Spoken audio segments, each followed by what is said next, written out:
স্বাগত তোমাদের আমার একটি ছোট্ট চ্যানেলে। তোমরা কেমন আছো? আশা করি সবাই ভালো আছো। আজকে জন্মাষ্টমী, শুভ জন্মাষ্টমী সবাইকে। আজকে দিনটা তোমরা কেমন কাটাচ্ছ অবশ্যই আমাকে কমেন্ট করে জানিও। তো আজকে একটা ইনভাইট আছে, তাই আজকে বেরিয়ে গেছি। আমার মা বাবা সবাই আগে পৌঁছে গেছে ওখানে। আমার একটু লেট হয়ে গেছে বিকজ একটু আগে এত বৃষ্টি হচ্ছিলো না, আমি যেতেই পারছিলাম না। আর যদি বেরাতাম আমি পুরো ভিজেই যেতাম। আর একটা ইনভাইটের বাড়িতে যাচ্ছি, পুরো ভেজে যাওয়াটা কি উচিত? এমনি তো যেতে যেতে রাস্তায় পুরো মানে ঝিমঝিম বৃষ্টি শুরু হয়েই গেছিলো। তো আশেপাশে ভাবলাম দাঁড়াবো, তারপর ভাবলাম যে না থাক, লেট তো হয়েই গেছে, আরও লেট হয়ে যাবে পৌঁছাতে। তো ধীরে ধীরে আমি ভাবলাম যে আশেপাশে একটু দাঁড়াবো, তো দাঁড়ানোরও কোনো জায়গা ছিল না। তারপর ফাইনালি পৌঁছে গেছি। তো দেখতে পাচ্ছি যে ঠাকুরমশাই বসেই গেছে পুজোর এখানে। তারপর একটু ঢুকে গেলাম বসবো বলে। তাও যাওয়ার সময় দেখছি আমাকে পরিয়ে দিল চন্দন মাথায়, খুব ভালো লাগলো দেখে। তারপরে কত মানুষ এসেছে, আমার খুব ভালো লাগছিলো, গিয়ে খুবই আমার ভালো লেগেছে। তারপর ঠাকুরের মূর্তিগুলো এত সুন্দর না, কি বলবো। তোমাদের কেমন লেগেছে অবশ্যই জানাবে।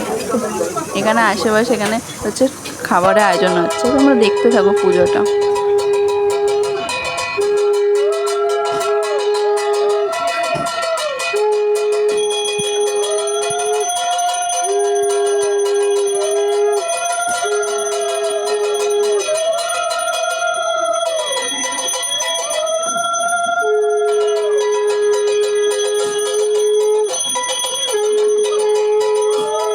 এইদিকে আমি মাকে খুঁজেই পাচ্ছি না। আমার মা আমার প্রথমে এসেছে, কিন্তু এই মাকে খুঁজে পাচ্ছি না, মা কোথায়। তারপর এত ধুলো মানে এতটাই ধোঁয়া, ঘরের ভেতর ধুনো জ্বালিয়েছে যেহেতু, তো এতটাই আমার সবার চোখ জ্বালা করছে, অনেক ধোঁয়া হয়ে গেছিলো। তো তারপর এই বাচ্চা মেয়েটার মানে এই বোনুটার কত চোখ জ্বালা করছিলো, বিকজ ও পাশেই বসে আছে ওর জন্যে।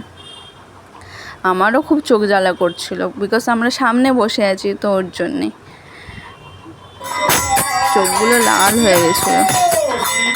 তারপর দেখছি আমার মা আমার পাশেই বসে আছে, পেছনে বসে আছে, আমি খেয়ালই করিনি আমার মা আমার পেছনে বসে আছে যে।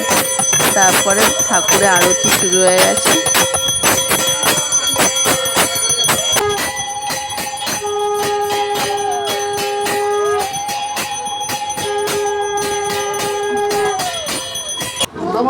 এইদিকে আমি অ্যাকচুয়ালি উপোস করিনি, কিন্তু ঠাকুরমশাই বললো যে অঞ্জলি দিতে পারো, কোনো অসুবিধা নেই। তাহলে আমি দিয়েই দিলাম অঞ্জলিটা। তারপর ফাইনালি পুজো শেষ হয়ে গেছে। এবারে সব কিছু মানে পরিষ্কার হবে, তারপর সেবা আমাদের খেতে দেবে। তো খেতে দিয়েছে। তো এখানে লুচি, ঘুগনি, দেন আলুর দম দেবে। তো আলুর দম দিয়েও দিয়েছে। তো আমার আলুর দমটা আমার সবচেয়ে বেশি ভালো লেগেছে, খুব ভালো লেগেছে আলুর দমটা। তো মিষ্টিও দিয়েছিল, বাট আমি ক্লিপটা নিতে ভুলে গেছিলাম অ্যাকচুয়ালি। আর ওইগুলো ফল প্রসাদ যেগুলো ছিল প্লেটে, খুব ভালো হয়েছিল।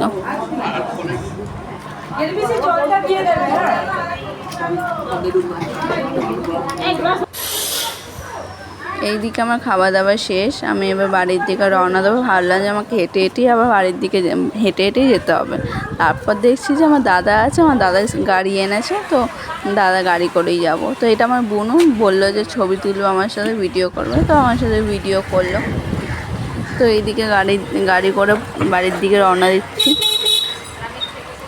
তো কেমন লাগলো আমার ব্লগটা একটু অবশ্যই কমেন্ট করে জানিও, আর আমাকে সাবস্ক্রাইব করে দিও, লাইক করে দিও। আর তোমরা খুব ভালো থেকো। আবার পরে তোমাদের সাথে দেখা হবে। টাটা আজকের মতো।